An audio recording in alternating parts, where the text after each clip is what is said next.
కాలానికి అనుగుణంగా స్వార్థం కూడా కావచ్చు, లేకపోతే మనుషుల్ని విడగొట్టే ప్రయత్నం కావచ్చు, ఎగ్జాక్ట్లీ. లేకపోతే అవి మార్పులు చేర్పులు చేసే అవకాశం కూడా చాలా లేకపోలేదని ఇందాక అన్నారు. అవునండి. మరి అంటే మీరు ఇప్పుడు ఉన్న ఈ గ్రంథాలన్నింటినీ కూడా ఎవరి స్వార్థం కోసం ఏమైనా మార్చే ప్రయత్నం చేసి ఉండే అవకాశం ఉందంటారా? చూడండి, ఇక్కడ విషయం ఏంటంటే ధర్మ గ్రంథం యొక్క గొప్పదనం ఏంటంటే ఎవడు ఎంత మార్చుకున్నా ధర్మం మిగిలే ఉంటుంది. ఇది ధర్మ గ్రంథం యొక్క గొప్పదనం. అది భగవంతుడు దాని యొక్క రక్షణ తీసుకుంటాడు. ఖురాన్లో కూడా ఏముంటుందంటే ఇన్నా నహను నజ్జల్నా జిక్ర వ ఇన్నా నహల్ హాఫిజూన్ అని ఒక వాక్యం ఉంటుంది. నేనే ధర్మాన్ని అవతరింపచేశాను, ధర్మాన్ని రక్షించే బాధ్యత నేనే తీసుకుంటున్నాను. అంటే ధర్మాన్ని మీరు ఎంత మార్చే ప్రయత్నం చేసినా ధర్మం మిగిలే ఉంటుందండి.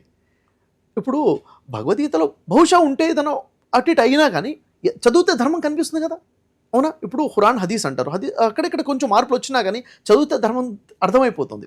కాబట్టి ఇక్కడ ఒక విషయం ఉంటుందంటే ఖురాన్లో మీకు మాకు సమానమైన విషయాల వైపుకు రండి అని చెప్పి ఒక వాక్యం ఉంటుంది. ఇప్పుడు ఖుల్ యా అహ్లల్ కితాబ్ తాలూ ఇలా కలిమతిన్ సవాయిన్ బైననా వ బైనకుం ఒక వాక్యం. అంటే ఓ గ్రంథ ప్రజలారా, గ్రంథ ప్రజలు అంటే వేదాలు కలిగి ఉన్న ప్రజలు కావచ్చు, బైబిల్ కలిగి ఉన్న ప్రజలు కావచ్చు, క్రైస్తవులు యూదులు కావచ్చు. ఓ గ్రంథ ప్రజలారా మీకు మాకు సమానంగా ఉన్నటువంటి విషయాల వైపుకు రండి ఫస్ట్. ఇప్పుడు ఉదాహరణ చూడండి, మనం ఎక్కడో అమెరికాలో కలిశారు మీరు, అరే అదేంటండి మనం అని పరిచయం చేసి మాట్లాడతాం. ఎందుకు? మీది ఇండియానే నాది ఇండియానే, మీది తెలంగాణ నాది తెలంగాణ, మీది తెలుగు నాది తెలుగు. చూసారా, సిమిలారిటీస్ కలుస్తున్నాయి. కలుపుకుంటూ పోతే చాలా సిమిలారిటీస్ ఉంటాయి. విడగొట్టుకోవాలంటే మీరు వేరండి నేను వేరండి అంటుకుంటే మళ్ళీ విడిపోవచ్చు. గ్రంథం ఏం చెప్తుందంటే మీరు ఒక వర్గాన్ని చూసినప్పుడు వాళ్ళకి మీకు సమానంగా ఉన్న విషయాలు చూడండి. ఇప్పుడు మనం ఏం చేయాలండి, ఇక్కడ ఖురాన్ పెట్టాలి, ఇక్కడ భగవద్గీత పెట్టాలి, ఇక్కడ బైబిల్ పెట్టాలి, కంపారిటివ్ స్టడీ చేయాలి. దీంట్లో కామన్గా ఏముందో చూడాలి. కామన్గా చూసుకుంటే 90% కామన్గానే ఉంది, 10% డిఫరెన్స్ ఉండొచ్చు. డిఫరెన్స్ పక్కన పెట్టండి, కామన్గా ఉన్న వైపు వచ్చేస్తే అదే ధర్మం కదా. ఓకే, అదే ధర్మం కదా. సో ఇలా అందరూ కూడా అలాంటి నేపథ్యం ఉంటే ఇటువంటి సమస్యలు ఉండవు, గొడవలు ఉండవు, అరాచకాలు ఉండవు, అపార్థాలు ఉండవు అంటారు. అంటే మనందరికీ ధర్మం ఒకటే ఉంది, ఆ ధర్మం గొప్పది. అది ఏ భాషలో ఉన్నా కానీ. ఎందుకంటే ధర్మము భాషకు పరిమితం కాదండి. ఇప్పుడు మనము భగవద్గీతలో ఉన్న ధర్మాన్ని అమెరికా వెళ్ళి బోధించాలని ఇంగ్లీష్లో బోధిస్తాం కదా, సంస్కృతంలోనే బోధించాలని రూల్ ఏం లేదు కదా. మనకి తెలుగులో అర్థం అవడం కోసం తెలుగులో అనువాదం చేశారు కదా. అంటే భాష అనేది ఒక టూల్ మాత్రమే, సందేశమే ఇంపార్టెంట్. అలాగే ఖురాన్లో ఉన్నది సందేశం ఇంపార్టెంట్ తప్ప అరబీ అనేది ఇంపార్టెంట్ కాదు. ఖురాన్ అరబీలో ఎందుకు వచ్చింది? వారు అరబీ మాట్లాడుతున్నారు కాబట్టి అరబీలో వచ్చింది. అదే వారు సంస్కృతం మాట్లాడే వాళ్ళైతే ఖురాన్ కూడా సంస్కృతంలో వచ్చేది. ఇది వాస్తవం అండి, ధర్మం ఒకటి.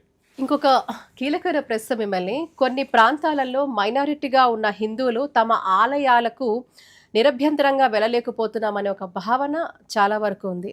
సో అలాంటి భావన వ్యక్తం కూడా చేస్తూ వచ్చారు. అంటే ఎక్కడైతే కూడా వాళ్ళు తక్కువగా ఉన్నారు, హిందువులు తక్కువగా ఉన్న సంఖ్య చోట వేరే వాళ్ళ ఆలయాలు ఉన్నారు. ఈ రోజు కూడా మనకు ఆ పరిస్థితి కనబడుతోంది. మరి ఈ పరిస్థితి మారాలంటే మీరు ఇచ్చే సూచనలు ఏంటి? ఒకటండి, ఈ పరిస్థితి మీరు మంచి పాయింట్ రేస్ చేశారు. ఎవరు మైనారిటీగా ఉన్నారో వాళ్ళని హింసించడం అనేది జరుగుతుంది అక్కడ. నా దగ్గర బలం ఉంది కాబట్టి నేను బలం చూపిస్తాను. ఇది రాక్షసత్వం అండి. ఇది ఈ రాక్షసత్వ స్వభావం అనేది ఈ మతం వాళ్ళలో ఉంటుంది, ఆ మతం వాళ్ళలో ఉండదని లేదు. ఏ మతంలో వాళ్ళలో అయినా రాక్షసత్వం స్వభావం అనేది ఉంటుంది. ఇది ఎందుకు వచ్చిందంటే తోటి వ్యక్తి నా సహోదరుడు అన్న విషయం తెలియకపోవడం. ఎందుకంటే మనం పిలువబట్టడానికి హిందూ ముస్లిం క్రైస్తవుడిగా పిలువబడుతున్నామండి. కానీ వాస్తవానికి మనందరం ఎవరండి? మనంతా ఎవరంటే సనాతన ధర్మం చెప్పేదాని ప్రకారంగా మనందరం వసుదైవ కుటుంబం. మనందరం కూడా రక్త సంబంధం ఉంది. మనందరికీ తల్లి తండ్రి ఒకరే. మీలోంది రక్తమే, నాలోంది రక్తమే. మీకు బ్లడ్ కావాలంటే నేను డొనేట్ చేస్తాను, నాకు అవసరం ఉంటే మీరు నాకు బ్లడ్ డొనేట్ చేస్తారు. హిందూ ముస్లిం ఫీలింగ్ ఎక్కడ?